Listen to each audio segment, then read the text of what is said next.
Hi everyone, and welcome to this episode of Labours of Sports Coaching with myself, Mark Carroll.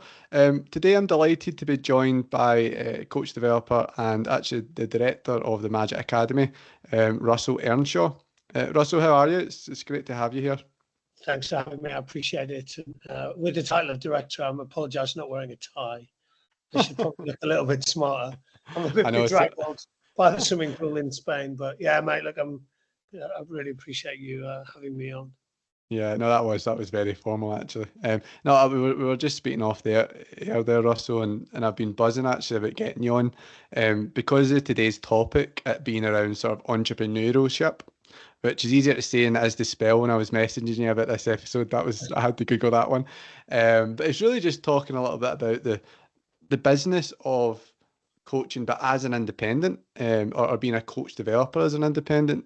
I think more and more I'm seeing coaches who, yeah, they might want to also work for a club or an organisation, but if they've not at least got a side piece in terms of like a side project that's very much on their own, the longer term, I see people wanting to start their own business, to have their own conditions, that for different reasons that we'll get into, and maybe as part of that, maybe as the first question, as I'm about to ask you, is about your journey actually was that stage. But hopefully we can sort of just unearth some of these things. You've obviously, for those that aren't aware of Russell's work, you've been the director of the Magic Academy, I think, for just about over 6 years. I was looking at Russell, and prior to that, just look at today's date, and it's probably it's probably 6 years and a month since I lost my job. 6 years and a month, yeah. And then prior to that, you were, for lack of a better phrase, you were working for the man, weren't you? So prior to that, you were an athlete. You were actually a professional rugby player yourself, and then you were a performance coach and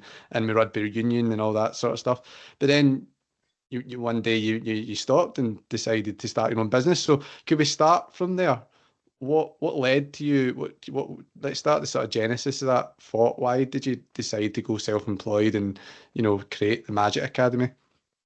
Yeah, it's and again, yeah, well, I've written loads down while you were speaking, and maybe just to go a bit further back. So I'm from Middlesbrough, I guess working class family. My dad was a policeman. He's a policeman his whole life. My mum was a teacher her whole life, and I guess that's interesting because when and again, I didn't jump, I was pushed. So I lost my job with the RFU and then made this decision. My mindset was always like, oh, this is cool. I'm quite excited about this, versus my wife. And I'm just don't want to say too loud in case she ever hears me again. But like, how's the money going to go in at the end of each month? How are we going to pay the bills? And then also my mum, who was also like panicking in the same way that she panics because my son's having a year out before he goes to uni. And yet I was the first person in my family to go to uni. And so suddenly we have these kind of expectations, don't we? And I guess, as you're saying, it's becoming a bit more of a normal thing. Either people are self-employed or they've got this kind of side hustle. And I work with lots of coaches, and let's be real about the current state of the UK economy. It's challenging times to live, cost of living crisis, all of that stuff. And I work with coaches and people and leaders who have multiple jobs now, which is quite different to what I was used to, I suspect. I guess the first thing for me was I kind of knew I was going to lose my job 2 years before. So a boss came in and and eventually sacked us all. But we did have a weekly chat about, were we going to lose our jobs this week? So, and I probably wasn't. I was looking for other jobs at that point. I was looking for full-time jobs. And then, to be honest, I think when I lost my job, the lucky thing for me is I had a month off after that. So the next day I was in San Diego. I was doing some work over there. I was with my son. And then I was coming to meet my family here on holiday, and I had a month off. And that kind of gave me a chance to go, okay, how many days could I get from a couple of people possibly? And so I got 100 days with GB Hockey, which I kind of went, okay, well, I'm halfway there now. So let's give it a go. Now, I think if someone had called me within a week of me losing my job and gone, we want to offer you this job full time, I might have taken it. I'm glad I didn't. I'm glad no one rang me, so I appreciate no one ringing me. And I guess the other thing for the 2 years is, like, it gave me a run up to think, okay, like, what happens when? Because often we just aren't expecting it. I think, so someone just told me today, was it Man United just announced they cut 250 jobs yesterday? I mean, Really? Oh, geez, that's news to me. Yeah. yeah, most of those people didn't expect. Tony Whelan, and obviously, like, the kind of one of the big faces behind Man United, one of the people to go. And like, I can't imagine those people thought they were going to lose their job. And I also think this mindset of having one job is also a little bit of an illusion, because it's not, in the world of rugby at the moment, with 3 teams going under in the last couple of years, being full-time employed by a rugby team isn't necessarily security. So I quite enjoy this, putting the pieces of the puzzle together, I guess, around, let's say you work 250 days a year. I probably work more. Then what does that look like? And how much of that do you want to be consistent?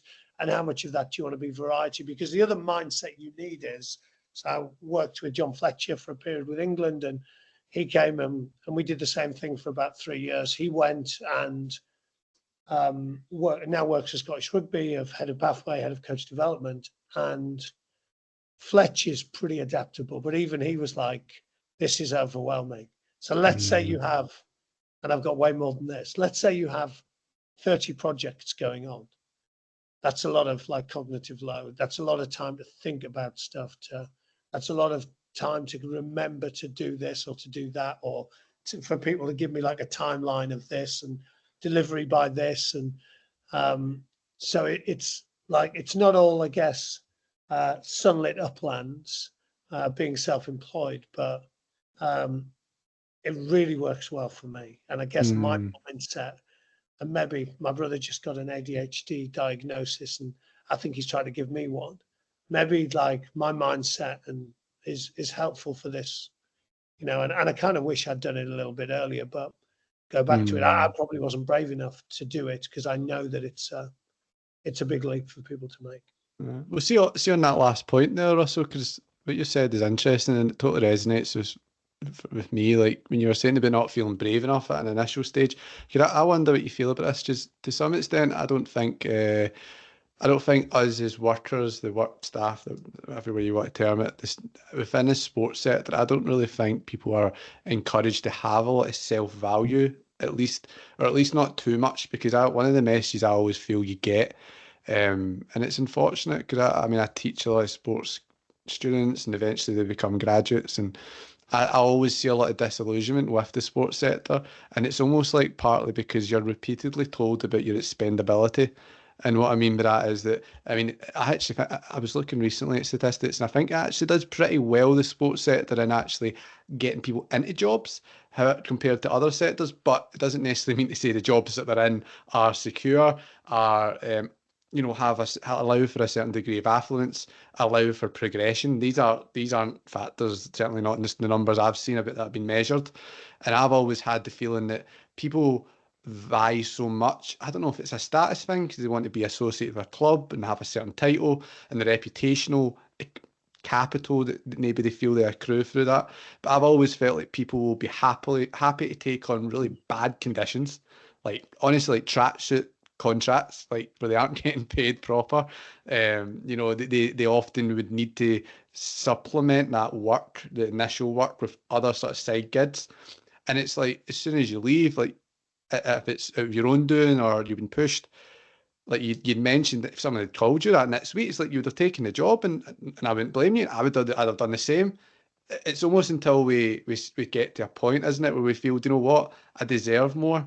And oftentimes we need to fight, and that maybe it's through just the accumulation of expertise or whatever, you're still the value you've had to assign it. You said, I don't think the sector will naturally wants to tell people that they're worth more. I don't really think that's in the interest of an employer to tell you you're worth more. I see it a lot in sport, but do you think, is there anything in that sits with you? Or I just would be interested to play on that a little bit more, because a self-belief, I think we take a lot of rubbish from employers than we work, within the sort of bubble, Yeah, oftentimes.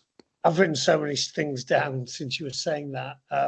it's interesting. I guess we do a lot of work at the moment with the Premier League around challenging conversations. Interestingly, one of the conversations the coaches want to practice is that kind of pay rise conversation. We're also talking about retain and release, you know, managing upwards, all those types of conversations. And we lean in a bit to status and my kind of sense of worth versus your sense of worth and how I behave. And I think you're right. And often people are using hierarchies.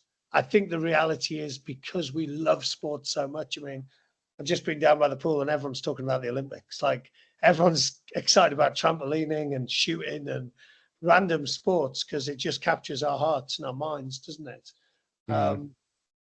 I think that, you know, if I'd, well, you know, if my job at the RFU, there'd have been, well, when I applied to get my job, there was 82 applicants. You know, there'll be more than that now because there's, you know, plenty of people that are able to do that job. And I think you're right. We put up with probably tough working hours, tough conditions, probably below minimum wage pay, if we were to be honest and add up all the hours. Because, yes, it was never a thing for me. Like I was never, like the badge was never a motivator, but I am motivated by helping people. Mm. And so that like proximity to impact of, okay, you can actually help coaches, you can help players, you can visibly see some stuff like happening for them and get a phone call or an email or a message just going, really appreciate what you've done, then that's like a drug to me, really, if I'm honest. Yeah. And then I guess the thing I've probably paid more attention to now, and I speak to obviously lots of people who are thinking about entering my world, is like, what's important to you? Like, what matters to you? And then sometimes it's helpful to put a value on that. So if it matters to you that you have weekends with your family, which is rare in lots of sports, then put a value on that and go, okay, that's worth £10,000 a year.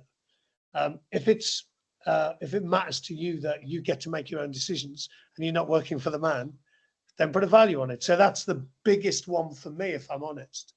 I do work too many weekends, but I have way more weekends off than I ever did. But I make my own choices and make my own decisions. I have full autonomy, and that's highly motivating to me. And it's worth X number of £1,000 to me. If you value going into a different world every week and finding out new things and challenging yourself, then put a value on it.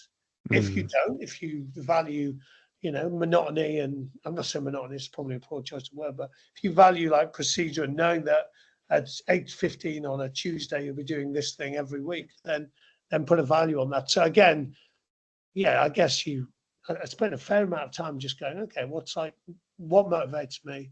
What matters to me? Okay, can I create this kind of lifestyle around work, family, play, that kind of this puzzle kind of fits together. And again, I'm still working on it. Like it's, you know, I'm 6 years in and it's never going to be perfect, is it? My family would usually want to see more of me than they do.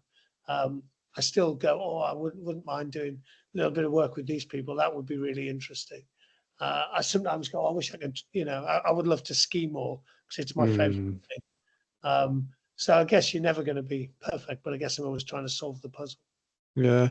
And is there, because I completely agree in it, because it kind of maps out to my own journey to some extent, but then I'm actually going to argue against myself here, and I want to see what you think here as well, that it's funny in a way because what you mention a lot of times is conditions, and it's like we often, and I sometimes have this argument with students about should you go after your dream and your in this dream job, or should you go after conditions ultimately? Because when people describe to me their dream job, they're not always describing the title, they're not describing where they're at, they're describing that I can get weekends off. They're describing that I've got enough money that I don't need to worry so much about, you know, paying the bills month to month.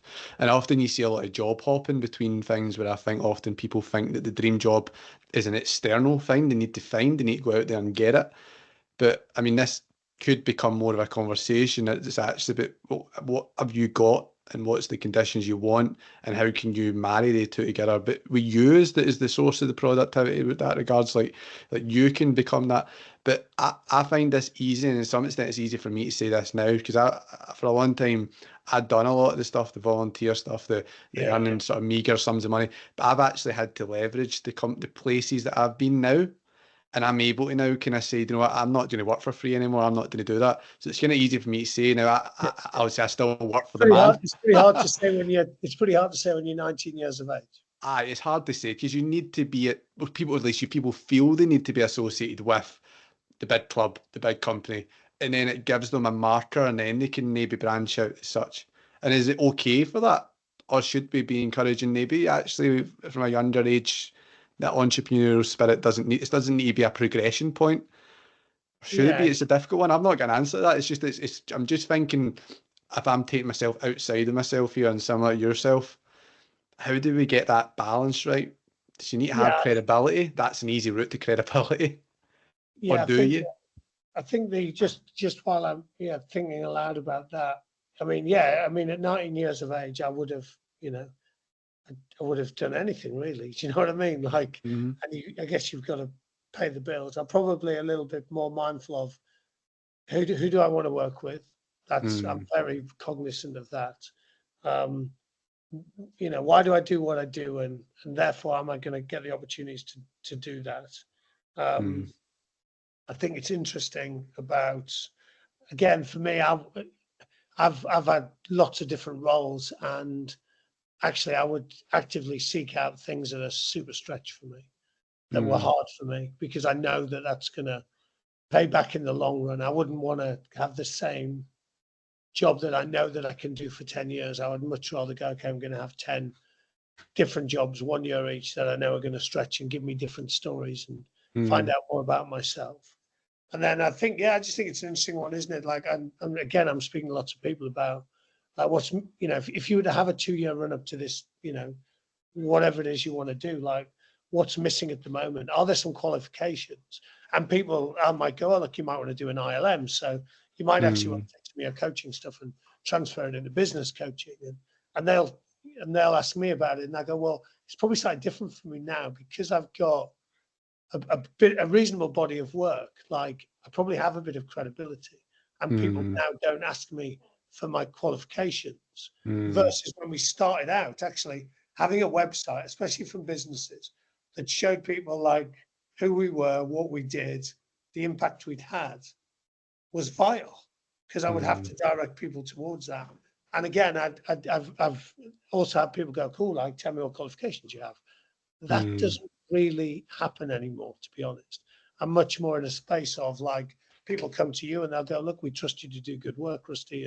And that's obviously, that's really helpful for someone like me, because I've got full autonomy. But it hasn't always been like that. So again, I'm definitely not suggesting to people who are, starting out to go, oh, well, I have these really high demands that you want to have the perfect job, because the reality is I've had a lot of years of imperfect jobs. It was 38 when I signed my first full-time contract. I 1 year contracts, 2 year contracts, 3 year contracts, up until the age of 38 is, quite frankly, probably more stressful for my wife than for me. But that will be the reality for lots of people. But then at the same time as well, isn't it? You could start off, you could be part of that rat race for 10 years and still fail. So there's also the kind of, why not try and go out on your own to start? You just don't know it. Obviously, it's an individual journey and that personal thing. And it sounds like, and I guess, sorry, just totally. to check that, Mark, like, for people like me and you, and I'm including you with me, but I might be wrong. Like, there are things that exist. So there's almost like influencer coaches now. Like, that wasn't a thing that existed. So you can monetize, if you're good at social media, if you're able to produce high quality content, be consistent about it, connecting with the right people, you can make, a large sum of money. There's a lad, Max Brown, he's a rugby player, and he's earning 6 figures, and he's playing at level 6 rugby. Like, there's no one. There'll be people playing in the Premiership who are earning less money than him. Again, there's guys, social media coaches who are earning really good money through brands and endorsements, and that isn't really a world that you would have considered, 5 years ago. And again, when you're working with students or when I'm speaking to people, I'm like, this might be something that's of interest to you. Again, I'm not sure I know enough about that. I'm kind of on socials a bit. I'm fairly intermittent. I'm sporadic. I'm not as consistent as I would like to be, but I'm thinking fair play to some people that have used it to kind of, I guess, drive revenue. Yeah, 100%. And if it's not even something you're showing, you don't need to be dependent on it, but it's just yet another opportunity perhaps that people can take advantage of nowadays. I mean, there's countless, you could literally sign up today to 4 or 5 within a couple of clicks, CPD workshops about the algorithms of LinkedIn and these sorts of, and people that know how to take advantage of this, they can genuinely see the impact of it.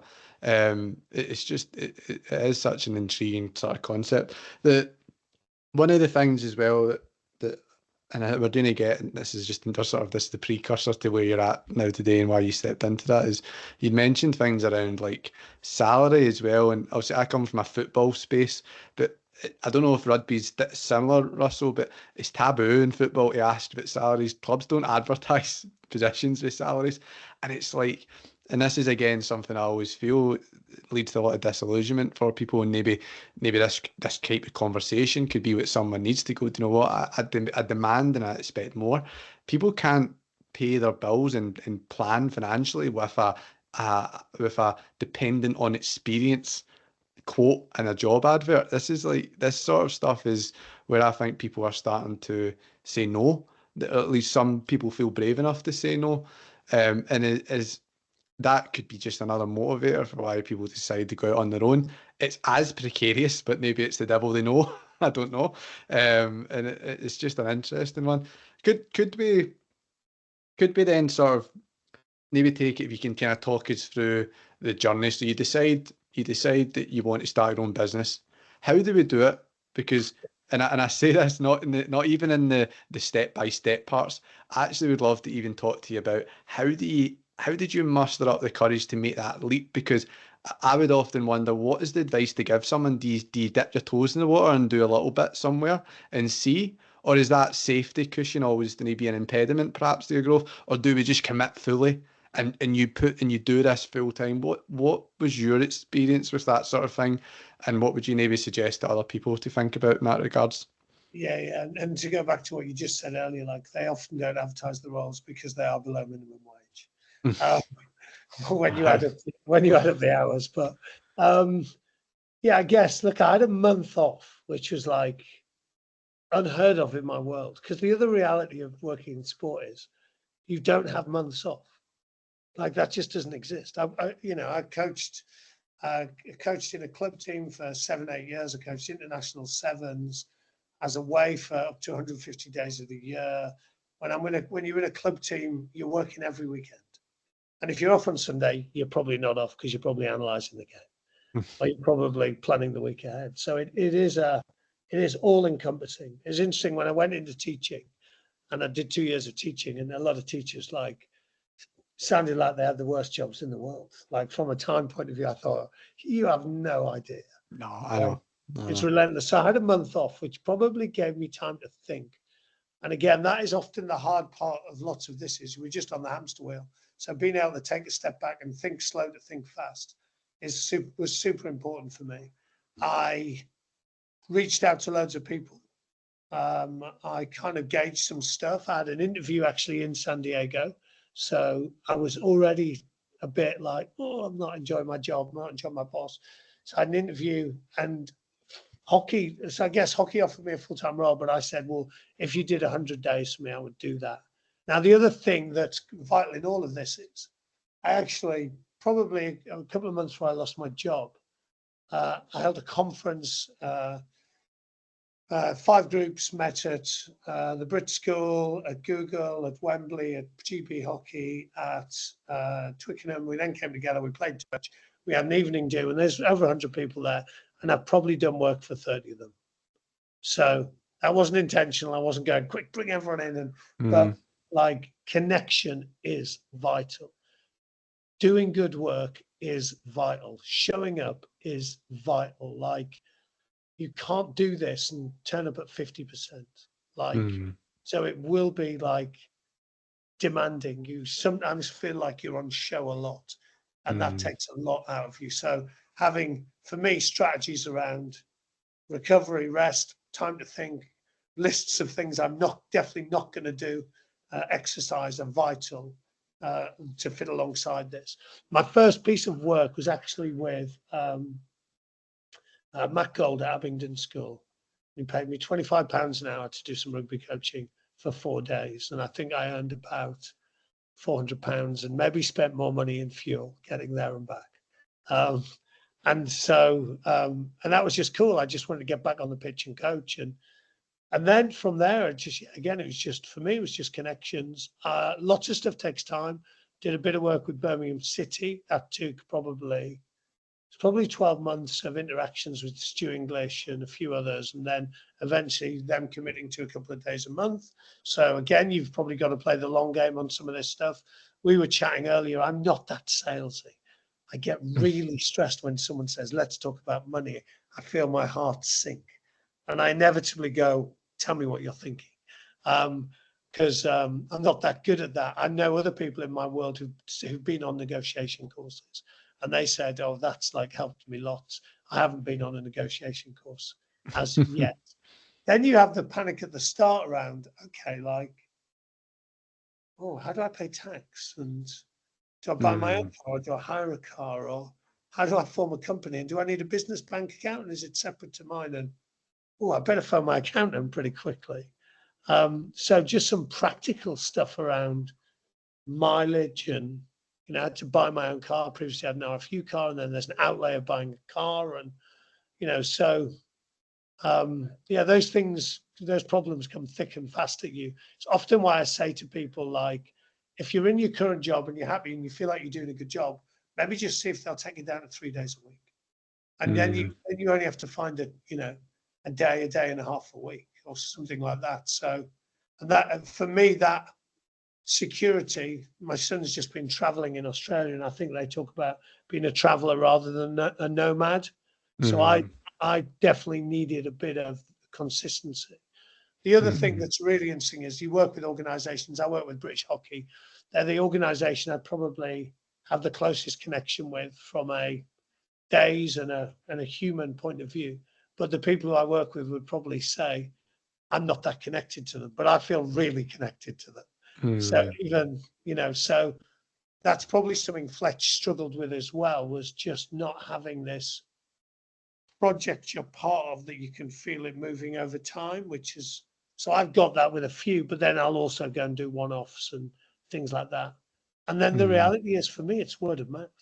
I'm not that good on socials. I just posted a couple of things on LinkedIn around the work I do, but never really felt a bit awkward about doing that stuff.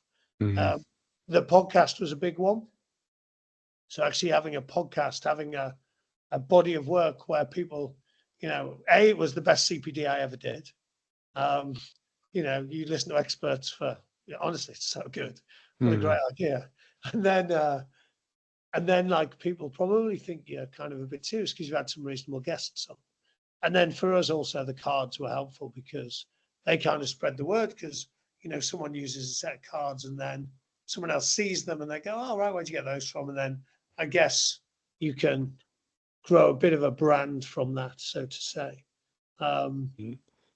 So there's a lot. So let's pause there, because there's a lot that you've mentioned there that there's just it's gold. Obviously, we spoke a little bit about turning up, doing the job, making connections. You've also talked a little bit about the business acumen that's sometimes needed, at least for starters.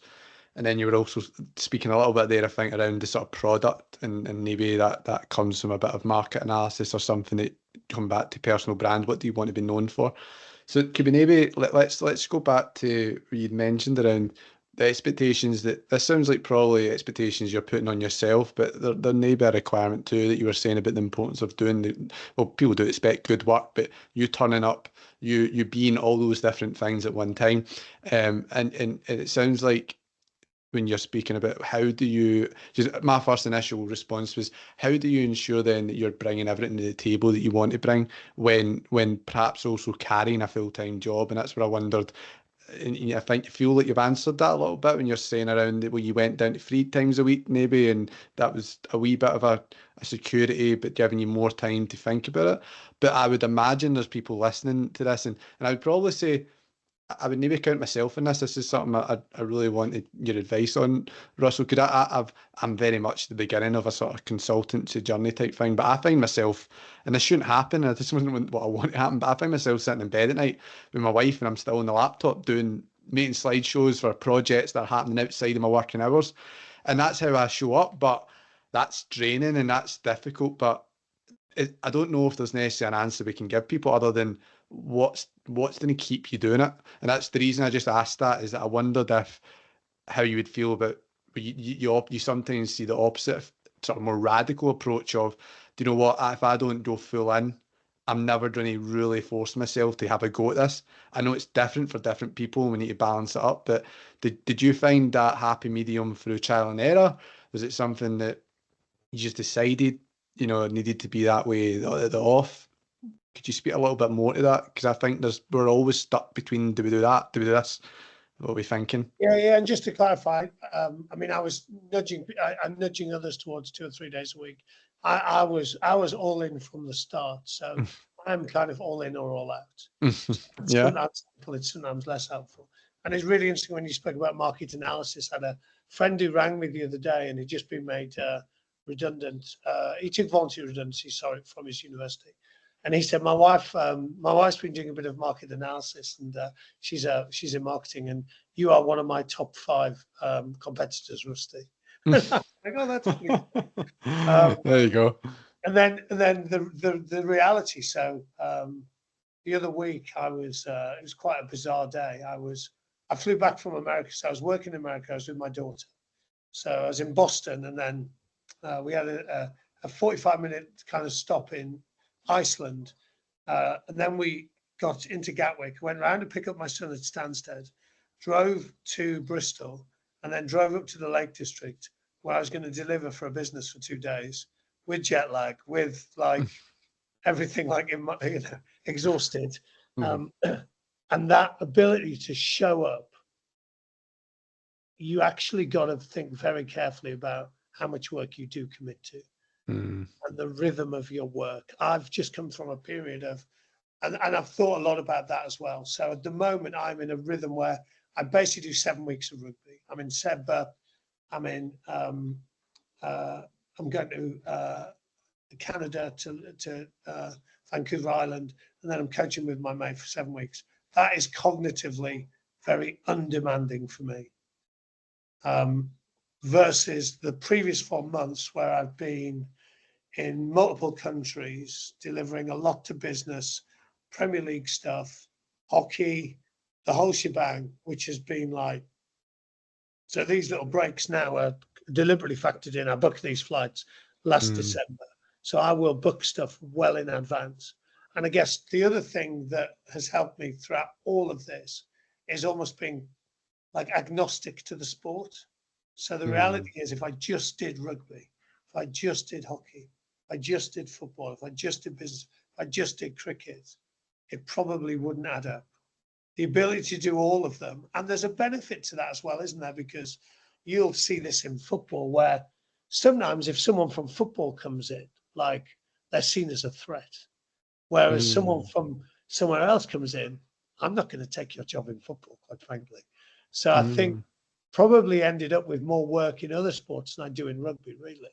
And I think that kind of naive expert, that person that's not a threat, that bring a slightly different perspective, has been helpful for me as well. Again, I make this sound like this stuff was intentional. Maybe I don't mean to. I don't mean to go, I went A, B, C, D, E, F. I tried a podcast. We made some cards. I did this. I did that. And again, I just think that ability to be adaptable, to recognize, yeah, this isn't working. This is. And it's really interesting. I tend to write lists on pieces of paper, so I'll have loads of lists. It's crazy, really. But then I look back on some of my old lists. So I'll keep some so that I can kind of look back like a month, 2 months, 3 months, and see what I was doing or what I thought would happen. So I had one where it was it was quite early on. So it was probably in about the October after I lost my job in July. And I had this kind of list of people I was checking in with, what I thought might have, potential, let's call them leads.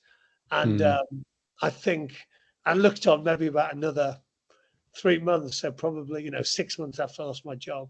And I think 2 out of 30 had worked out. So this isn't oh, wow, all the doors are just opening for you. This is really easy.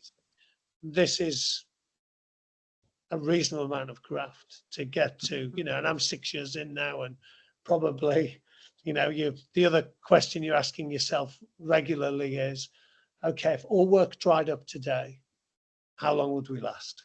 And that's always been something for me of trying to move that date a bit further into the distance. You don't want it to be a week away, do you? Because then you do get into this kind of salesy desperation mindset. And I don't ever want to be in that, because it's just not good for me. I'm just not that into the sales stuff. If sales is doing good work so that other people recommend you, then I'm into sales. So there seems to be a bit of a relationship established then between the sort of how much you're keeping tabs on the health of your business, to then how that impacts perhaps your interactions with people and the work that you're doing. As you mentioned about, you don't want to appear desperate, and that so much of this seems to come from making good impressions on others, and that seems like it's important to have both that business acronym, but also maintain that real clear self-awareness about the relational component of business. As it sounds like, I'm seeing connections there. And it was really interesting that you even mentioned, Russell, as well, about, and then this ties in a way that I feel is like, on one side, you're speaking about the business when you're talking about don't pigeonhole yourself to one sport.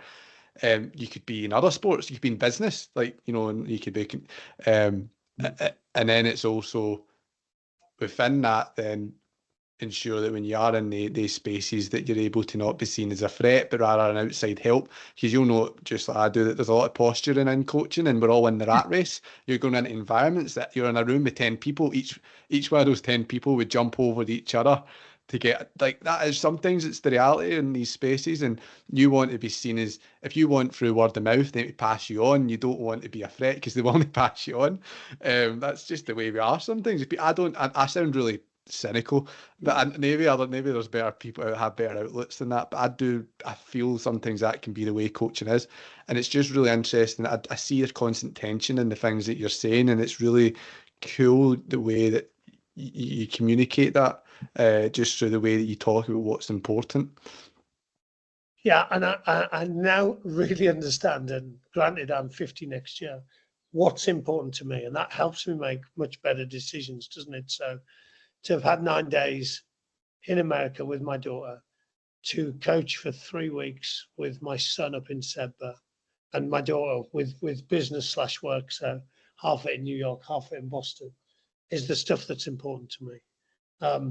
When you spoke about, other work, like I tutor as well. So I tutor a bit of economics. So only because I want to keep my eye in, and I'm Well, I've seen you've got a degree. You've got a degree in maths and economics. I found quite interesting. I wanted to know about, is that an impact on your business side of things? And then interestingly, my daughter was having a tough time at school, and we chatted about it. And obviously I've been an economics teacher for a couple of years, and I was like, I would go back to teaching if it meant that Elsa had a better experience through school. So I guess I've always got that and finding economics teachers is way harder than finding coaches, by the way. And then I know we chatted about it beforehand. I think retirement's an illusion.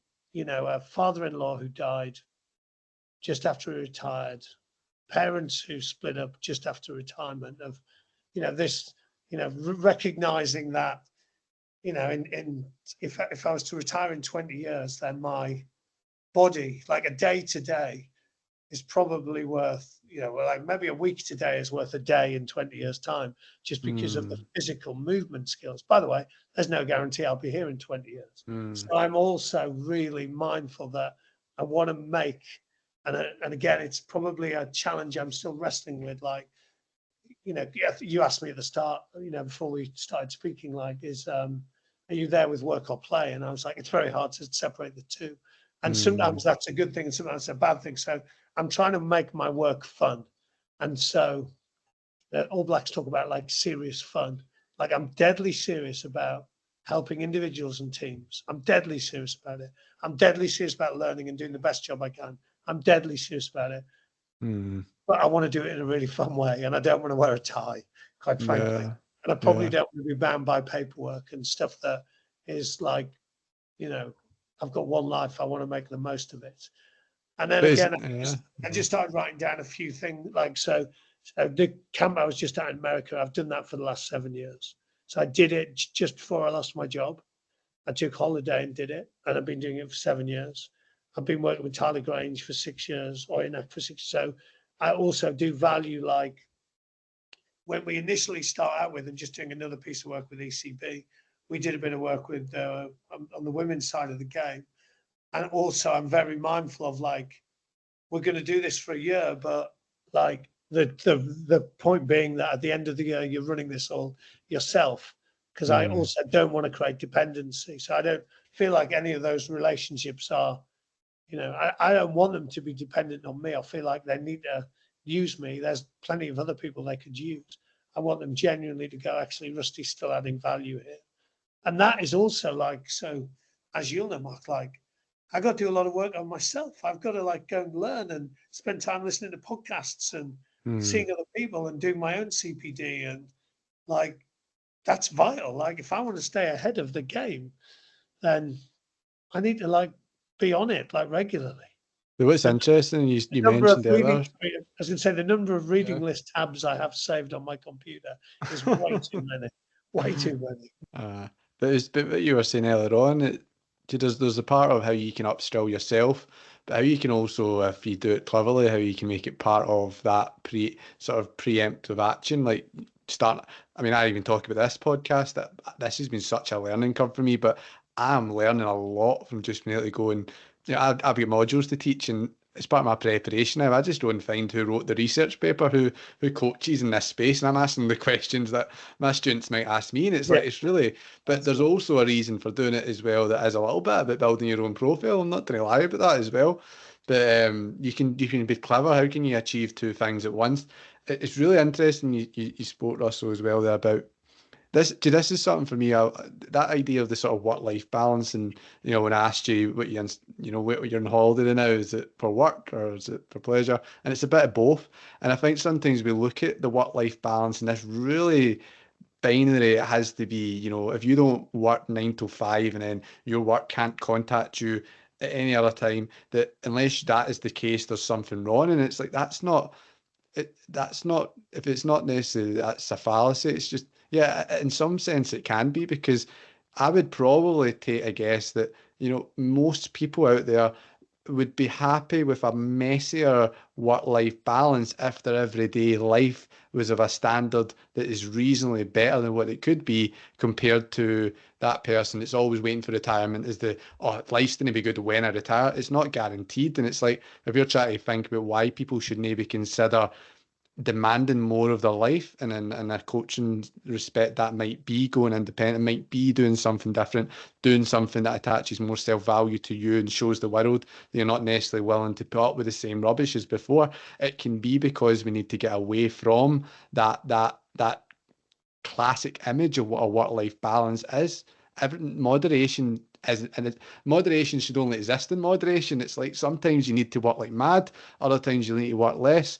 That's okay, and know that might allow you to build a reality that's better, even though it's messier in some respects. You just need to look at things from different perspectives. Yeah, I think rhythm is important. So the rhythm of my year is super important.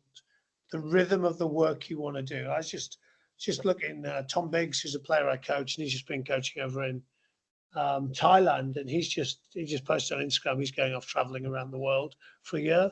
He's not going to coach, he's just going to go and travel. And I thought, oh God, that's pretty cool, eh? Obviously, don't tell my wife I said that.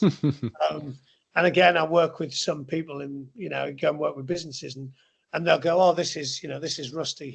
He's only 4 years from retirement, so he's winding down. And I'm like, oh, and he's having huge impact on everyone else, and it's not good.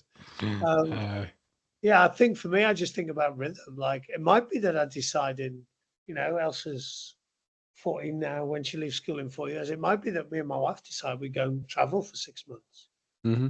Like, um, yeah, I just don't want to get trapped in the routine of knowing exactly what's like going to be happening, and I would just find that quite challenging. There was just another thing you mentioned as well, which was when you were talking about like doing the podcasts with experts. I'm also very good at knowing what I can't do. So Mm.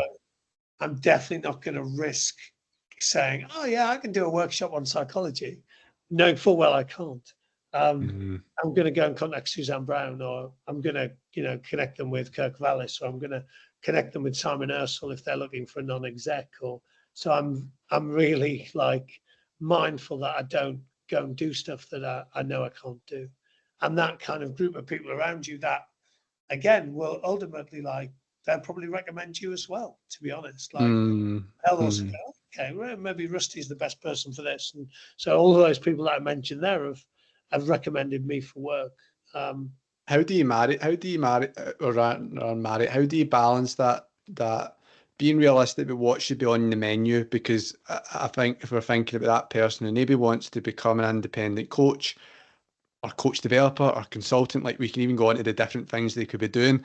yeah, The initial feeling could be, well, in the same reason, the same principle you're saying we don't want to pigeonhole ourselves to one sport. I could be saying, well, I don't want to just say that I can do coaching workshops and this. I want to say I can also do tactical mod because more people might want to talk to me. But then there's the risk you were saying of, well, what if that person takes you on for something you're not very good at right now? Then that's your reputation. But I want to ask this: how do you get the tension correct between being realistic about what should be on the menu and grabbing opportunities? Because I always remember you speaking before that, Russell, and for those that are listening, like Russell's podcast is brilliant, the Magic Academy. And I don't know, I don't remember the exact episode, but you spoke a little bit about doing karaoke sometimes, and it's always stuck to me. You spoke at meaning about, you don't always know, you're not the singer, you're just singing the words, but eventually you can become more. How do we marry the thinking about that in a business sense now, in terms of what you're wanting to put forward to attract people to maybe want to, be a client, that sort of thing? yeah, and the karaoke references like if me and you were going to sing Islands in the Stream and you were going to be, you know, uh, then I would feel very nervous about it. But I think I would be able to accomplish it. Now, if you said go and perform Wembley for an hour, I would be going, I can't do that. That's not quite. That's a bit more than karaoke. Yeah. So I think understanding what's the right, and you're dead right. Like there's an appropriate level of stretch, isn't there? And I would welcome that. I would get excited about. Okay, I'm not quite sure how this is going to land. I did something actually this week. Again, I wasn't sure how it was going to land. Just in changed how I started stuff.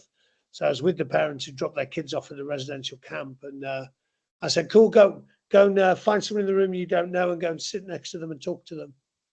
And like everyone just paused and like was looking at me, and I was like, "No, no, no, I'm serious. That's what happened to your kids when you dropped them off 4 days ago. Go and Mm. find someone in the room you don't know and speak to them."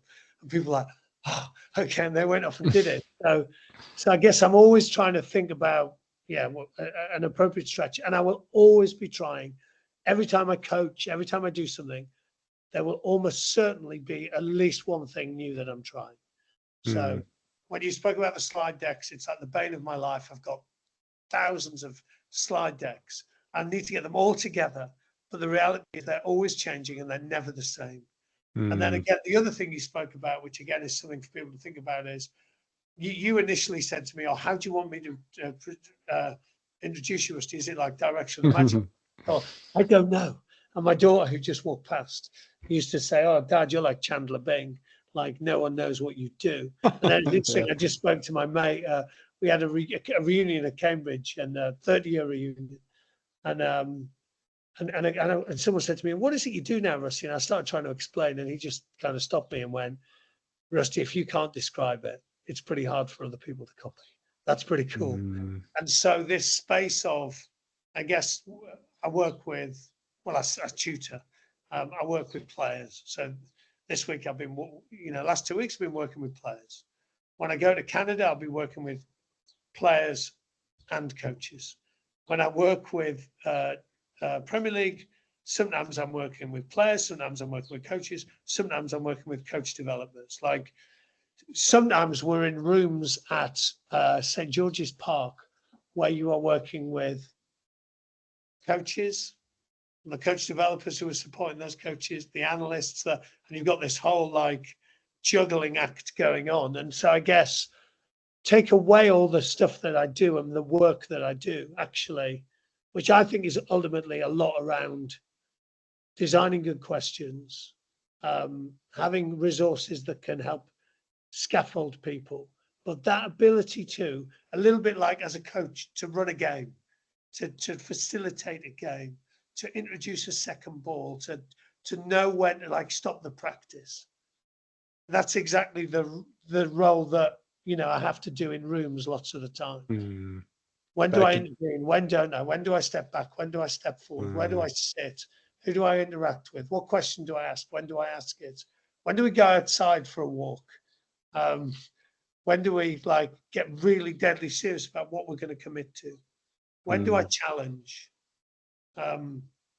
That's the stuff you're navigating all the time. So that ability to do that is like pretty important. We just started doing a piece of work. We did some really, Danny Newcomb, shout out, Premier League, he's doing some brilliant work around just making, in my opinion, the coach development experience, stuff like really like impactful, really experiential, really individualized.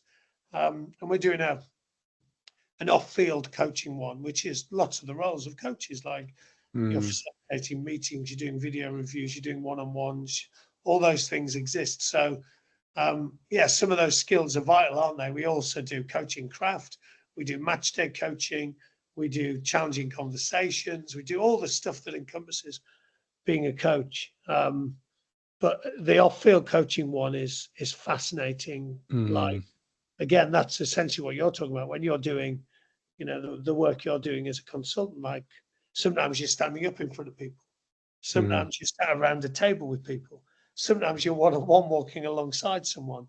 So, what are the skills you need to be able to, smash it in all of those environments? It kind of sounds, Russell, almost like part of what you're trying to do is act almost as a bit of a disruptor in a very healthy way, because you just mentioned that one activity alone of getting parents to go and find someone in a room. I can, like, for me, I can go to most coaching workshops and most coaching awards and probably be able to predict 90% of what the content's going to be, because and I'm probably complicit in that as well, because sometimes I do that myself, and it's very samey, and I suppose if we're thinking about what are people going to remember you by, and how maybe more widely speaking here in terms of for starting a business, for someone who's going to be wanting to go down that route, how can you create that niche for yourself?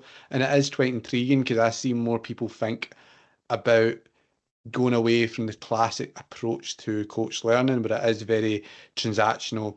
Actually, do you know what? It's not even that it's not transactional. I think that in itself is a very popular buzzword of being co-creating, and we talk about it all the time, but something that is trying to make people look at something in a different way, or trying to add something where previously they didn't realize that they needed to consider it. And that's cool. It's difficult, and I suppose that requires a lot of market analysis, is to understanding the group who's in front of you, what are they typically known to hear about. Otherwise it is just samey.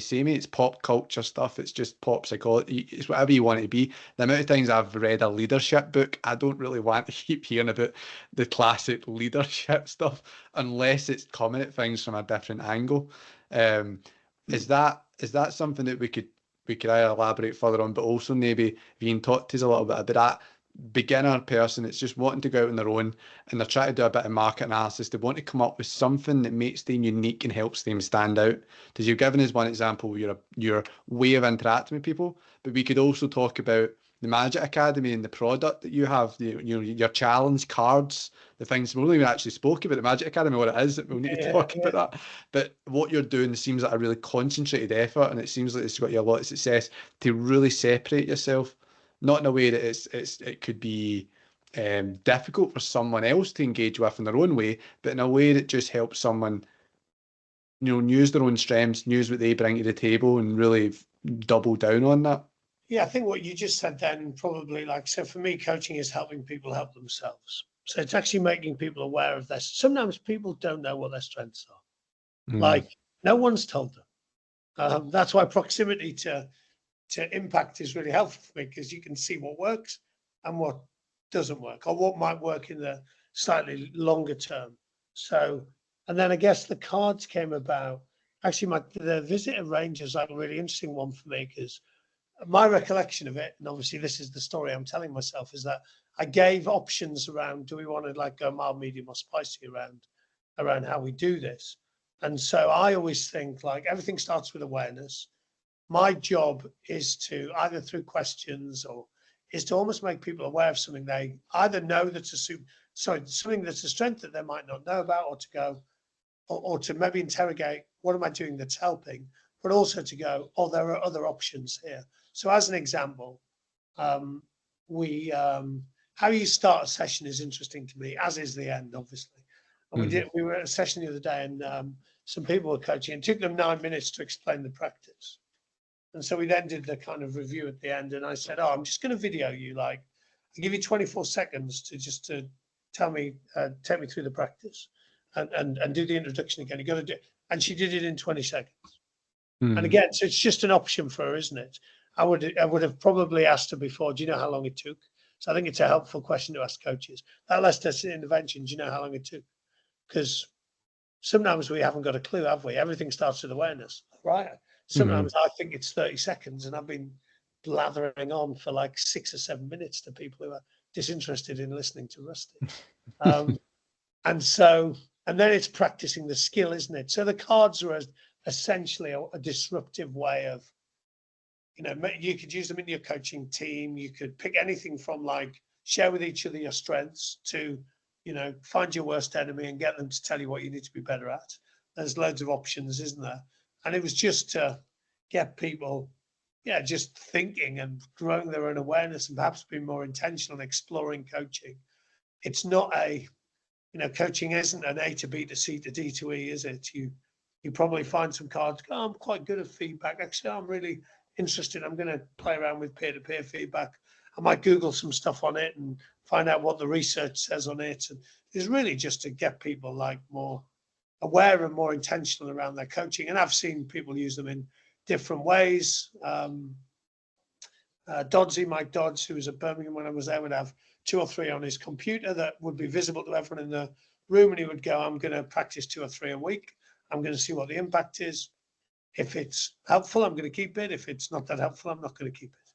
So I've seen others where they'll do it on a session by session basis, or they might share it on a WhatsApp group today, just so everyone knows I'm working on interacting better with my co-coaches. Actually, at the end of the session, I'm going to ask 3 players on what was my most impactful moment with them and why. So I guess it's just a series of those. I'm in the process in my head of trying to make another set that's like version 2.0, but finding time to stop is challenging for me, because I love what I do. And so, yeah, it's on my to-do list. It's on my to think about list at the moment. Eventually it'll move on to my to-do list. But it's just that in itself. Like when I look at your product that you have, you don't see it a lot, and also I suppose you complement it with your own sort of way of presenting that product. Because again, I would wonder, because I don't know if it'd be a disservice if we were to say that everything has to be unique. Because that in itself, it's like there's so many impediments to people doing things to grow themselves often, and in coaching, like I always would think a healthy conversation can be around what you want to be one day, but also what you can be today. So I'm thinking about like, you because you've developed that skill set and the resource over time to be able to think at that wider scale, you can be more like that disruptor. But could we also probably say that coach maybe wants to start off and become self-employed or in some space today, could they be doing simpler things, but just how they do it differently, more in how they deliver on the same thing that maybe others have done? Or it could be something that I'm just thinking, how can we get people, I don't want this to be about how we can, don't want to steer people off it, but we might not be able to reinvent the wheel just yet. But what could we do? Is there still? I still feel there's value, and maybe that comes down to it's not always about what gets delivered, but who delivers it. Again, is the person really personable? Is the person really knowledgeable? Does the person bring something to the table on a subject that is already known, but where previously people hadn't had it communicated to them in that way before, or hadn't had someone take the time to talk to them in a group of people that maybe don't get as much attention? I'm just wondering what you might think around that, because I think we can scale everything, isn't it? It's sort of how we can look at these two, like, in different dimensions.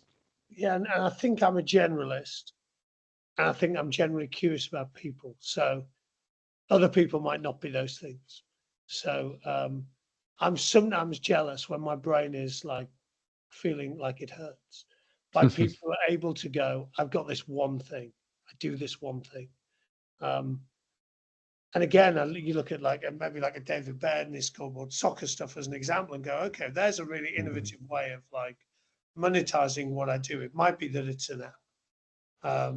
It might be that it's, so for him, it's predominantly around practice design. It's less around coach behaviors. I'm really into coach behaviors, but I'll also do stuff on practice design or co-coaching, and I work, around leadership and creativity and lots of other things. But it might be that people just go, what's the one thing I'm like, really, I can be really helpful for people with.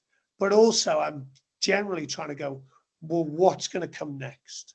So is it like, people are becoming way more aware. For years we've been kind of, co-coaching has been a big thing for us. I guess now football are becoming more aware of it. Like, how do we work together as a coaching team?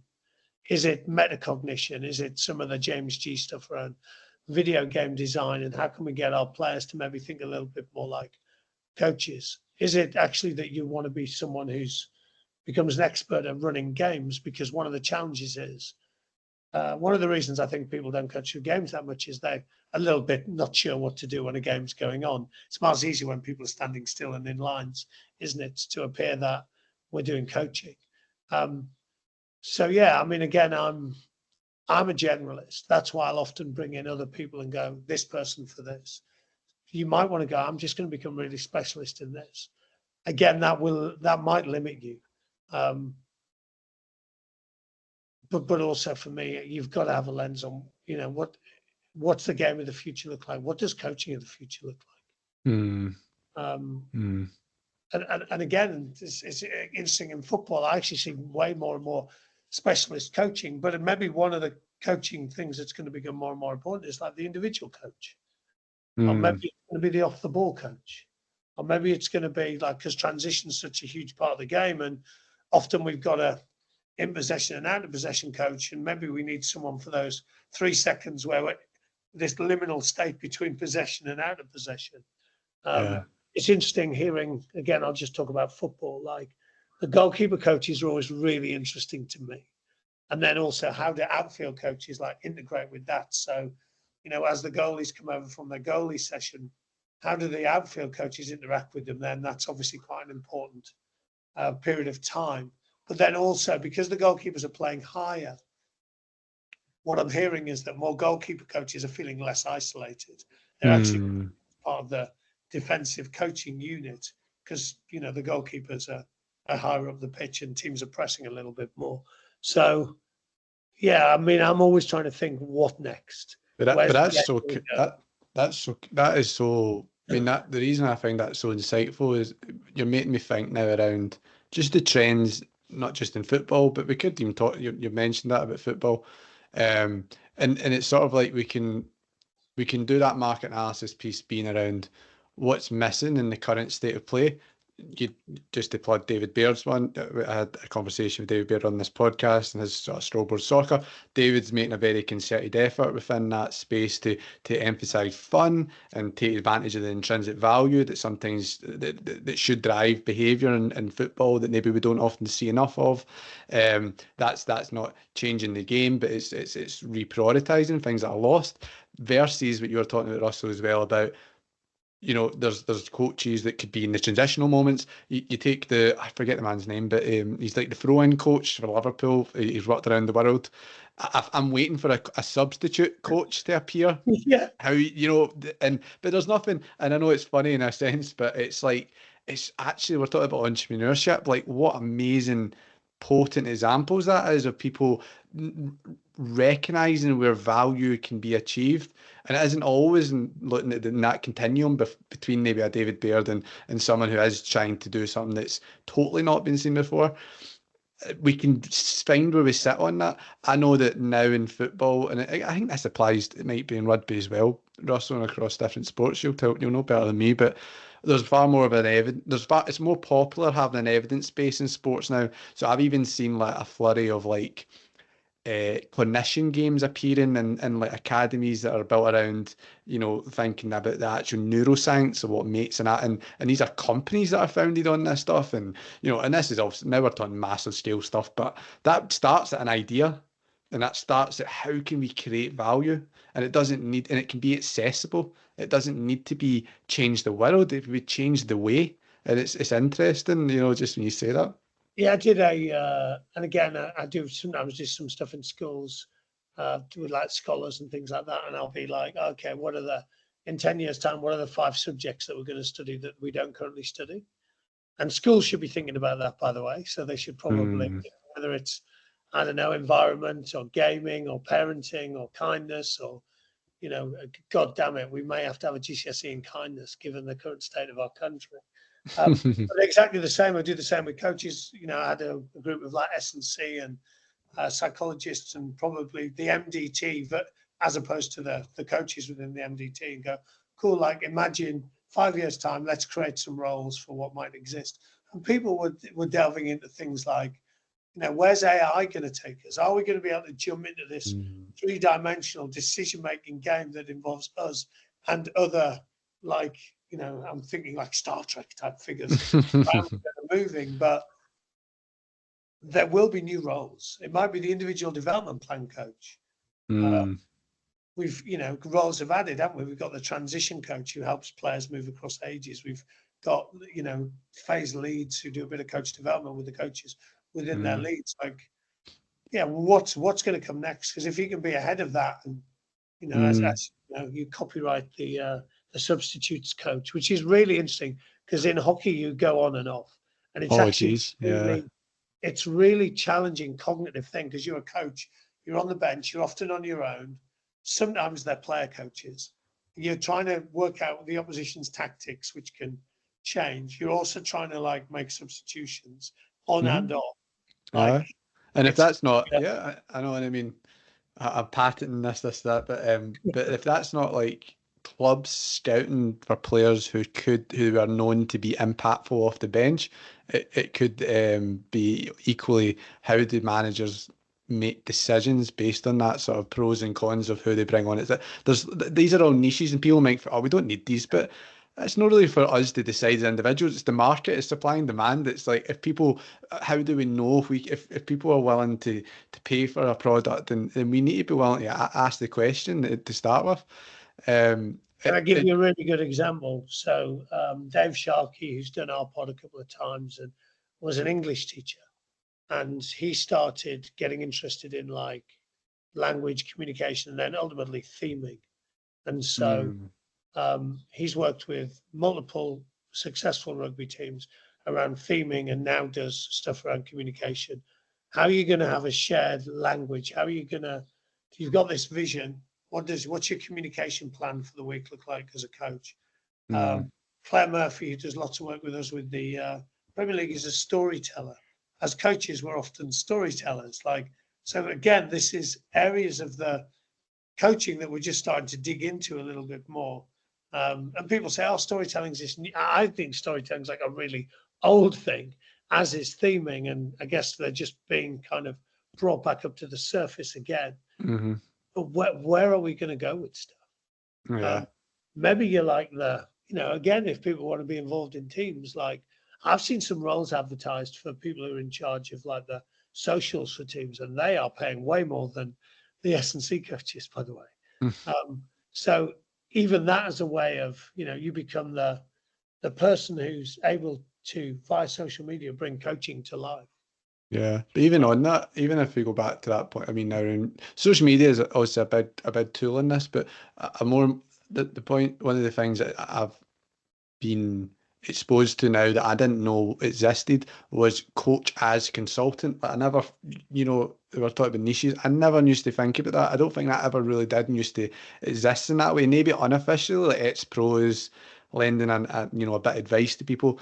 But I'm actually seeing people talk in a space about being a coaching consultant. But I mean coaches doing that. I think sports psychologists have done this for a lot longer. Performance that's been more established, but I'm now actually seeing more freelance coach developers that can kind of live off of the fact that they feel they've been part of a coaching. Just truthfully speaking, and I am somebody. I mean, my PhD was built in sports psychology, but sometimes, and I know other coaches get a bit annoyed when sports psychologists tell coaches how to coach, and it isn't through any lack of issue other than some people just happen to enjoy working better with coaches, with a consultant who was a coach or who is a coach. Not to say that a sports psychologist can't also be great for one person, but we're talking about finding an audience, bringing value to it, to who's willing to pay for it. That can be something we can leverage. These are all ways that, and that's just based on your own background. That isn't something you need to go and find and buy. You can. This is how we bring value from ourselves, and it's cool. It's cool. I mean, I mentioned to you, Russell, at the start here, saying I'm really complimenting you, but the thing I'm always leaves a lasting impression on me with you is you're just such a cool guy. You're just very chilled and laid back. I know you work furiously hard, but you leave an impression. It's so like I know that people would love to work with you because I know there's that opposite of that type of person that you are, and it could be some people don't like that kind of character. I know that I've went into rooms before being as a background that sometimes I leverage as an academic that some people like. It sometimes rubs people up the wrong way. I've been in coaching backgrounds where actually it's been to my detriment sometimes bringing my own biography into the room just for different reasons. You can offset that with your personality and your approach, and that's where it gets into the sort of your interpersonal skills. But we all need to be, and maybe it comes from self-awareness, I don't know, knowing yourself as a product. There's the material product, maybe the coaching cards, but there's the person, the relational product that's you as the person. How can you speak to any of that? Does that sit with you, or maybe it doesn't? I don't know, but it's just it's coming through to me quite a lot. Yeah, I think a lot about be yourself with skill. I'm not going to be someone else. You're definitely not going to be someone else. You are unique. We have our own strengths. I think just being aware of what you're good at, what you're not good at, Mm-hmm. what's your empty chair, where would you fit into a room? And like when I work with teams, I'm always trying to work that out quite quickly. Like, where do I sit here? Like, where do I stand? Who do I interact with? How do I give opportunities for people to come to me rather than I come to them? What might happen now that might pique people's interest? What might mean that they open the door and they're a bit more open to learning? I'm thinking about that almost all the time. It's exhausting.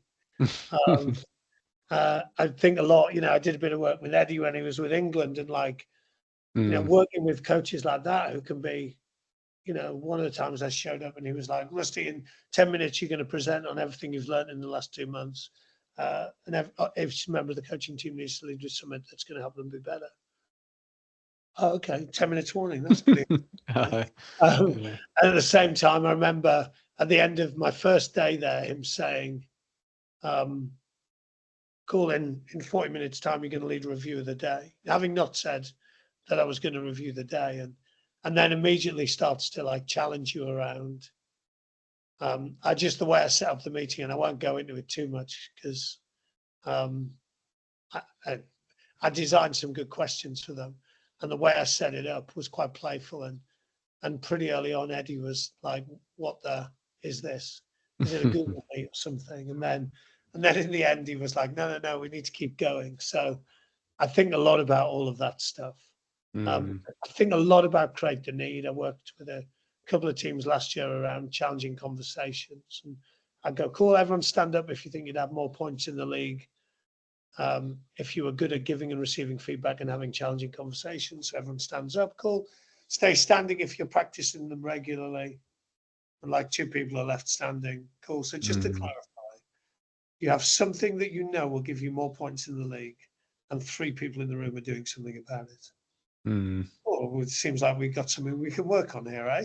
So again, create the need is a really important thing for me. Again, with another team, who are talking about, And being is this. that need that you're wanting to create? Is that create the need for them to want what you have in a Correct. sense? Yeah. Yeah. So Okay. another team where they're talking about, we want to be the best in the world. Okay, cool. Like, put your hand, let's say there was 20 people in the room.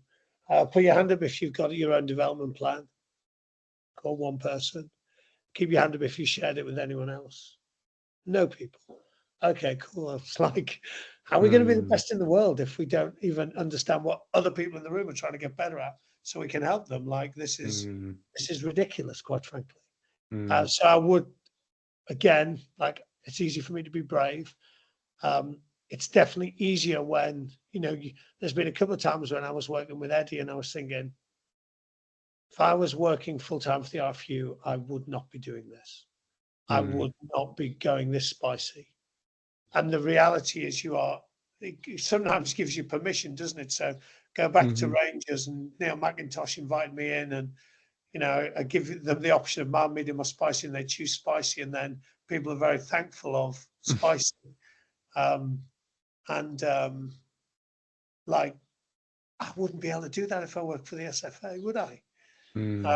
Actually, the SFA was an interesting one because, again, I had a different start. I was like, cool, there's a really big wall here. Like, so what I want is the worst coaches at this end and the best coaches at this end. And people were like looking at me going, what? And I was like, cool, you must have. And no one behind or in front of one another, you need to tell me why you're better or worse than the next person to you. Cool, you must have chatted about what like coaching expertise is, so you must know some of this stuff. And anyway, I didn't make them do it, by the way. But I just like, again, we talk about coaching, don't we? And sometimes we're not fully clear on what it is that we think coaching is, or how we get better at it, or what are the key skills that we need to be able to access. But it speaks to a really effective sort of promotional piece. Like, you can either have demonstrative sort of actions like that you've done in that space, or even if we're trying to advertise our services, I could imagine, and I do it myself sometimes for very different reasons. Just like, of course, I'm a teacher, and I work for a university, but where I want to create conversations, it's often you start, if it's a post on LinkedIn or it's a conversation, you start with something sometimes that feels a bit controversial, or something that makes you go, really? Or that can't be, something that, and then it grabs them, and then you can from there kind of manipulate it. And I know people will sometimes try and avoid saying words like manipulate and this, but we always attach negative connotations, I always think, to words like manipulate and Yeah, I think influence. leverage, and we need to be careful not to do that, because that's part of selling yourself. You are. I don't know. I don't think I think influence. I think about the word influence. So the reality is, influence. I want to help people. I want them to maybe have this visceral, emotional moment where Rusty's asked you to stand on a wall and grade yourself against other coaches, like in Yeah. front of a room full of like top coaches. It's like, oh wow, this is like. However, we do that almost on a daily basis, don't we? We go, oh, Rusty's not that good; he can't do this, and Mark's pretty Yeah. good at coaching; he can do this. And sometimes we don't have this kind of shared mental model of what coaching is, and maybe it's different in different. But again, about 2 hours, as you say, about 2 hours after that, Neil from Rangers went, "Oh mate, could you come and do something with Rangers?" So like, I want stuff to like stick in people's brains. I want to Yeah. remember that moment. And for me, I do a lot of meetings. I'll do a lot of show me versus tell me. So, so the football coaches at SGP, and they'll be like, oh, I'll be like, okay, so if I put the camera on you at this point, what would I see? And they'd go, oh, I'll probably be doing individual feedback. Oh, okay, show me. Sorry, what? Oh, go. Well, imagine Mark's one of the players. Like, show me how that feedback would look. Like, how would you start that conversation with Mark? Cool. Actually, I can get my camera out. I'll just video you, and then we can have a look at it in a minute. We can make it better. And people are like, whoa. And again, it's with the intent to help people get better. I will generally ask permission. I won't always. often and well. Would it be helpful if I videoed it? And actually we could look back at this and see how you would improve it. Mm. And people will remember that stuff, but it is about impact. So like the example I spoke about, our video for 24 seconds, redo the start. Like I can then give someone a video and they can go, oh my God, I can do this. I did it like that. Well, then I have the options of 24 seconds or 9 minutes, don't I? I can choose which one's appropriate at which time. Sometimes, you might be on a camp, the kids have, it's 35 degrees C and the kids need a rest. So you might speak for 9 minutes. It might be raining in Scotland. It might be warm rain, which is what you're hoping for, Mark. And then you might need to take 24 seconds to start a session. And see, on that point, I mean, firstly, I just declare it sounds like I'm the only narcissist in this call. Then I'm only one of us that manipulates. Influence is maybe a better word, but if it speaks to that, how we grab their attention and make them think about what you've got, how it has use. But what you spoke to there is interesting, because what I notice is a lot of the stuff that I always think when we're talking as well, Russell, you're very free about giving out your answers and your secrets, and I always compare that, for example, and you see it a lot. I don't think, and I understand it as well. There's reasons for why people will do this or won't do this, and they probably should to a certain point at certain times. But where people put too many things behind a paywall, and this could be like where I'm doing a coach education workshop or whatever, and I tell them, you can use a camera, but you can only use my camera, so you better get me back. That example you gave there, you can use your own camera. Like, you're not, and we're thinking about what is the product. If the product is both materialistically what you offer in that sense, but also interpersonally who you are as a person, I would see far more buy-in from, and far more what I want to get Russell back from, someone who's giving me advice, is being disruptive, is showing their credibility, but giving me advice that I can use myself. Because you also mentioned earlier on, Russell, and this may be a chance to go back to that, about, and this is in two ways, about the need to create sustainability in any projects you might get involved with. And I see that as another really great selling mechanism, that it's like, I'm not here so that you're relying upon me forever. I'm not like, this software you have to keep subscribing to. That in itself can encourage people, I think, through the honesty that attaches to you as a person, to want to have you back time and again. While also, again, I think you mentioned it more in terms of the workload, and you don't want to be too intimately connected to people, so then you're constantly doing different things. But I see, again, that to me is really effective salesmanship. Have you found that successful in that way? What's your experience been with that? What's your thoughts? I would share everything. Like, that's a no-brainer to me. Because I know people will make it better. And then it then forces me to be even further ahead. So I've had a few things in my head at the moment that I think are great ideas. And I've chatted to quite a lot of people and gone, I just want you to try that. I'd love to hear how it goes. And they'll go, I know they'll go and make it better. Then I started thinking about, like, this one-off versus this series. So I probably go back to thinking with my business brain on. Probably started going to, even if it was, I'm going to do a session. Let's do a bit of a priming session beforehand. Let's get everyone on a Zoom. So as an example, I'm going to Canada for a week. We've already done a priming Zoom. We've set up a WhatsApp group. We'll catch up in the week before, probably get some people to share some challenges they want to set themselves. And then we'll probably catch up a month later, and we'll have a WhatsApp group, and it'll keep going. So with my, the American thing, I'm still in touch with people from 7 years ago. So I guess I kind of want to make it feel like it's way more of an experience than just a one-off episode. And now, whether that means I commercialize that better, or I do think it makes it more likely people will invite me back. Or what I might do is go, why don't we see this as a series of 3 workshops that we do throughout the year? So I'm doing a piece with Abba at the moment that's exactly that. We'll do 3 with the leadership. We'll do them throughout the year. We'll spread them out, give people time in between to practice some stuff, which again is, I wouldn't want to be in an environment constantly, because A, I'd be bored very quickly, and B, I think they'd be bored of me. But also this opportunity to go and practice some stuff, to try some experiments, and to report back would be very important. But also the other thing, and I think a lot about how I start and how I end things. because you want to create this box set, both as a coach, you want to connect up sessions, you want people to see the story, that the narrative that threads through it. But also when you go and deliver to somebody, you want to give them lots of stuff, but you also want them to go, oh wow, and there's more. Oh, interesting. Like, oh, okay, that's, so I'll be, relatively intentional with, oh, here's a couple of shares for you. You might be interested in delving into this. And then I guess I'm always adding stuff. So the challenging conversations one I do, and via forum theatre where, I play out a challenging conversation and people make it better. And now I've started working with a couple of actors that I've taken into business to do it with as well. And I'm always just going, oh, well, let's just create this thing that, and then we've done with the Premier League, we've done challenging conversations 1, and we think we've finessed it. And now Danny Newcomb and a group of us have created this challenging conversations 2, which is like amazing. It's so exciting.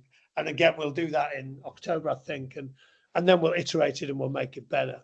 I am generally surrounded by people that want to take their coaching to the next level. So I've got to always be thinking about what's my next level? How can I help them take it to the next level? And I'm surrounded by people that inspire me and make me go, "Whew, that's cool." Like, I was coaching with Josh Clark this weekend. He just finished at Durham Uni. He's going over to Cranbrook, connect him in Sydney to go and do some coaching work over there and some house parenting. And like the stuff he was doing on the pitch with the kids is like so good. So he's been playing around with off the ball and prompting, and he's just like, the kids are like, suddenly this group of kids that were probably struggling to identify space and how they were going to get it there, and now all pointing to where the best space is, and like they've created some shared language to get it there. And it's like, again, inspired by seeing young coaches who are able to do stuff that, I definitely wasn't doing at their age, and I'm probably not doing at my age now. No, definitely. Plus, there's something that comes to that sometimes when you see that person actually on the park, and it really does. So they know they can walk the walk as well, which is really cool. So my nudge to all coaches is, and look, like I've been really lucky to be around some great people, like, the John Fletchers, the Peter Waltons, the Kevin Bowrings. I've been around a lot of good coaches, great coaches, and some great coach developers. Like, go and hang out with experts. Go and, there's lots of time in my year where I'm doing stuff that's my CPD that I'm doing for free because I want to be alongside this person, and I know I'm going to learn off them. Like, you've got to put that into your, I see lots of people and I think you're scratching the surface. And I don't think there is a good coach or coach developer within a kilometre of where you are. So I can't see how you're going to get better. Do you think it's in some way, see that, I think what you said, I think it's a still that in a lot of ways, but because like social media, for example, or just the fact we live in a digital world, it connects us to the way that the mediums that we access information through have changed. So I think more people listen to podcasts than they do often read textbooks nowadays. And that's a great way of accessing information we previously couldn't. You might not have a community of practice locally that can satisfy you the same way the world can globally. However, there's also then that the orator and the auditory skills, and whether or not we like the person we listen to, where we like the voice that we hear, that sometimes then becomes a determinant factor as to whether or not we listen to the advice. And the fact that we see people more, I think by the nature sometimes is people, we don't always get on with other people as well as we do with others. I've seen spaces where coaches have neglected to learn from someone who's really good at something, not because they don't like the idea, but they don't like the person. And I always think it's a real skill to really be self-aware, to just shut up the human side of you and really just appreciate ideas wherever they come from. Because I've seen ideas come from people that I'm like, maybe they're not my person, but man, what an idea.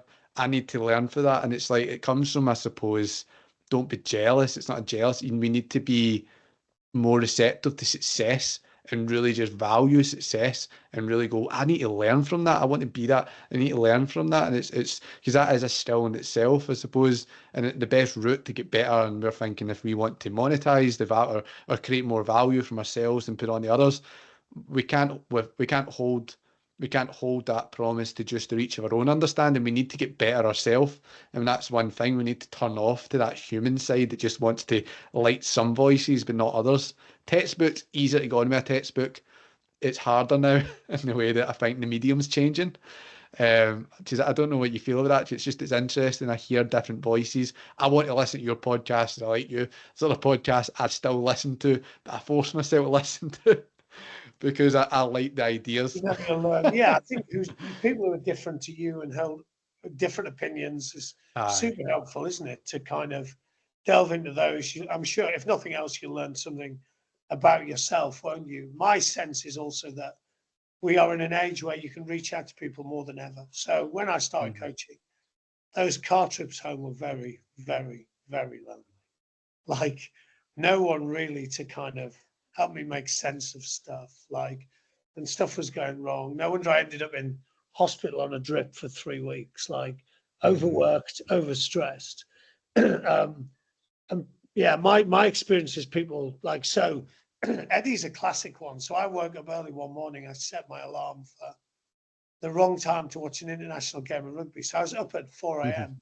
thinking I was going to watch New Zealand, and they were playing in 2 hours. And so I just messaged Eddie Jones. I just got his email, messaged him, and said, "Mate, I think I could help you." We were on a Zoom call 2 hours later. He was getting into me a bit, and I was fighting my corner, and then that led to work. And I learned so much about myself and about coaching, and from that experience. Clark Laidlaw is another really interesting story for me as well. I've shared this story a couple of times. When he was working with New Zealand Sevens, COVID opened up loads of things as well. At a time when it was really challenging for the coaching profession, it actually opened up the world, didn't it? It's like we were all on Zooms together, like chatting to people in other sides of the world that we hadn't done before. And I knew Clarky from about 10 years ago. I was assistant with England. He was new assistant with New Zealand. Sorry, more than 10 years ago. My God, I'm old. Let's say 15 years ago. And he said, "Oh, I'm just curious as to like how you would beat New Zealand." And I said, well, send me some videos, send me some of the, think about which games you send me, and I'll present back to you on how I will beat you. And again, how you end stuff is important. So I said at the end deliberately, I can't work out if you're the best team in the world because you've got the best players or you've got the best coaches. And he rang me back 3 months later and went, "That's been really annoying me that you said that. Would you do a workshop?" And so we did. And again, the way I did the workshop, I said, "Look, we all agree to do this, but only on condition that everyone tries an experiment. We don't tell the players, but we will get feedback from the players in a month. So we're going to create a bit of a sneaky experiment where you're all trying something new and you see if it has impact, but you're not telling the players." And so that's led to our relationship now. I now do work with the Hurricanes. I've just done this season with them. It's been like awesome. I've learned loads, and it's been pretty cool to go and hang with my son for a week. He got to train with the Hurricanes for a week, which again, like, where else does that work? I wouldn't take my son to Liverpool and they'd say, "Oh, come and let Fred train for a week." So again, all those interactions, I am super intentional around how I start stuff, how I end stuff. And like, it was really hard for me to send an email to Eddie Jones. Yeah. And then when he responds, you see you got an email off Eddie and you're thinking, "Oh my God, like, oh my God. Like, and so I will generally show up. I will think a lot about connections are everything. Like, if Eddie gets back to me and says no, but no thanks, and I've had that plenty of times. I just wrote down there Gary Klein. Gary Klein's one of my favorite people. I love his books. I love the pre-mortem stuff. I emailed Gary Klein, and he got back to me and he said, "Yeah, I'd love to do the podcast." And then he got busy and he said, "I'm a bit busy." And I thought, I really want to do Gary Klein. Anyway, I'm going to message him again later today. There you go. That's by this, I've forgotten about it. But there's a way of doing it, isn't there? Just as long as you're respectful and you're okay with people saying no, or sometimes like reach out to people, because I suppose, like you said, we can connect with a much wider, pool of people. That means therefore there's more opportunity for mentorship. This was sort of maybe a conversation around mentorship in your coaching craft. Is there value, and have you used at all business mentorship. So this is again us as coaches, but consultant or as independent, self-employed coaches. Is that something that, because again, there could be somebody that's great at planning a session, but maybe for me as that starter person trying to build a business, that's not always who's more useful in that space. Yeah, well, I guess I've interacted a lot with people in business and spoken to people who are coaches in business to help me be better with business stuff. And if I could recommend one book, it's Coaching for Performance, which I think is a brilliant book around that. Yeah, I guess a bit like, well, we're having this conversation now. Like, I know other people that are going through the same stuff as me, that have, me and Fletcher Mm. at the same time.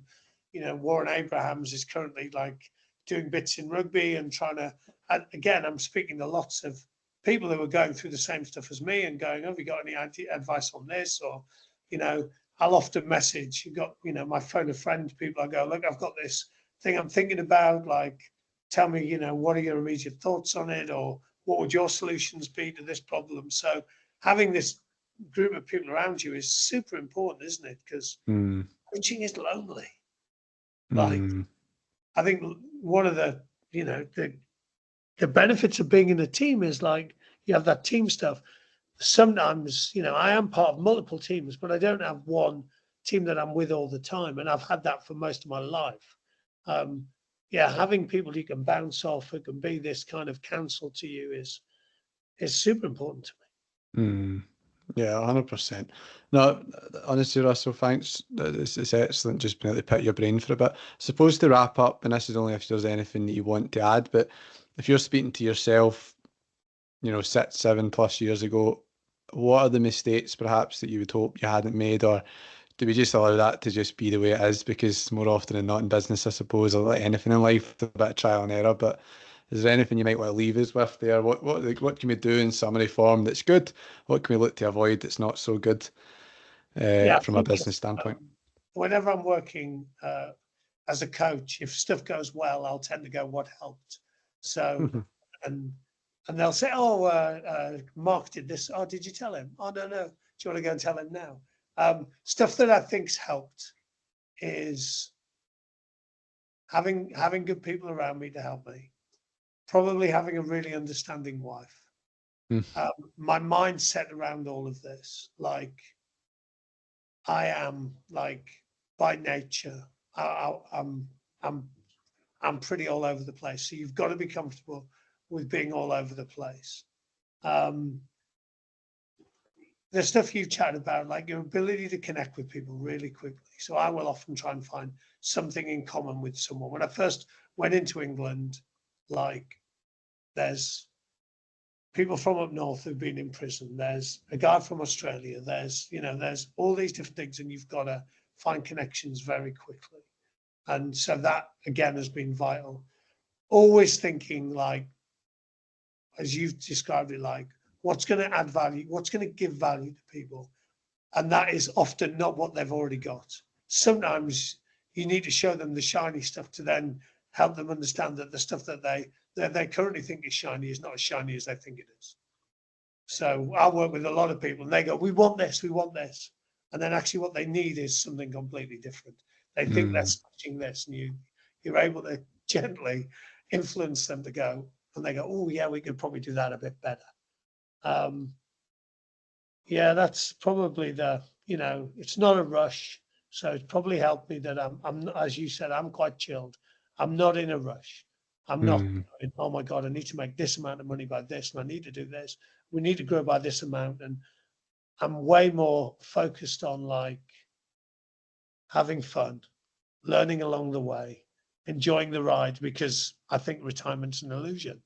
Um, Mm. I'm just, and as and when cost of living hits, like cutting our cloth accordingly, not going, oh, well, just going, actually, we probably can't afford to do this anymore. We're actually going to do this, but actually, my well being. So I think one of the, that Sunday feeling I had when Dean Ryan was my boss at the RFQ, and I didn't want to go to work in a job that was my dream job, and I was having huge impact and loving working with.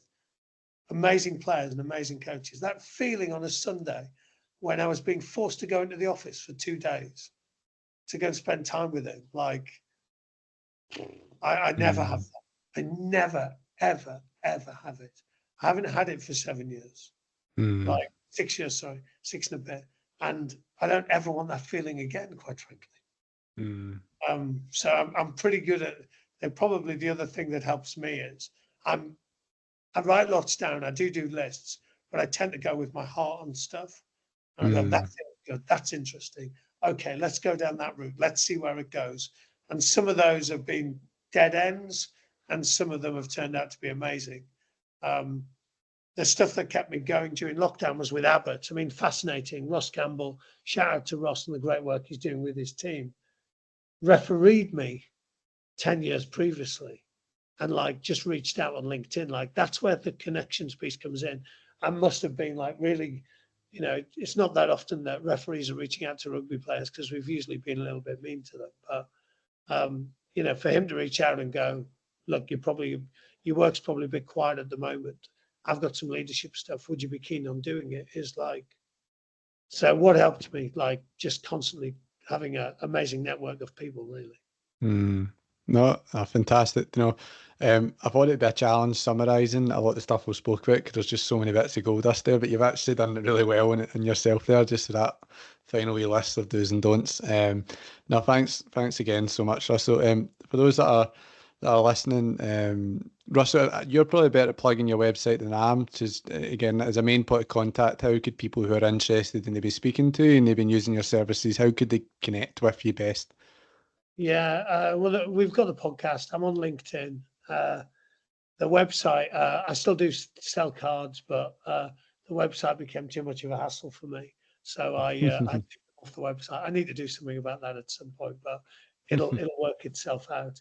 I'm on Twitter as well, at Russell Earnshaw. So yeah, it's probably LinkedIn or Twitter are the two places. I'm just working my way through Instagram and how that works, and TikTok is but a distant thing for me. It's really interesting. I had a coach when I was with England, so in 2018, say you should get on TikTok, you should start. And again, I've literally just put TikTok on my phone like a month ago. And the people that see these trends before they happen are quite helpful. Again, there's, you know, this person's doing pretty well on TikTok and doing all right out of it. So yeah, it's seeing those opportunities is pretty cool, eh? Yeah, although I think, I mean, I made an X account or a Twitter account and I ended up deleting it because it was just, it's hard enough building up people in one base. It just depends, doesn't it? So, it can no, be very excellent. stressful. My phone is always off. So my phone is always silenced, no Yeah, vibration all the time and the people that wear the Apple Watches stress me out. Just to have it also like attached to your body is like. Oh, I know. I would definitely say one thing as well for people that are listening. See, the Magic Academy podcast is one I really do try my best to listen to whenever I can. It's really, really good. A highlight episode probably, Russell, would be you had an interview with James Paul Gee. It was around the sort of video My game. favorite, James G. I loved James that G. episode. I love So it. that's one to start. Maybe I don't know. He was again another hero that I reached out to, and I was like, when he got back to me, I was like, oh my god, he's got back to me. Yeah. I literally teach them. I mean, I teach around the gamification stuff that was inspired part by you and part actually that episode with James Gia. I thought it I was got great. to So send him some videos of me coaching his stuff to go, look, this is how I've interpreted it. I'd love some feedback. Again, like, how cool is that? yeah, that's amazing. That is. So thanks everyone for listening. Russell, again, thanks so much for giving me your time. I hope this episode, for those that are listening, has been as useful to you as it has been for me. And I will see you next time. Thanks, mate.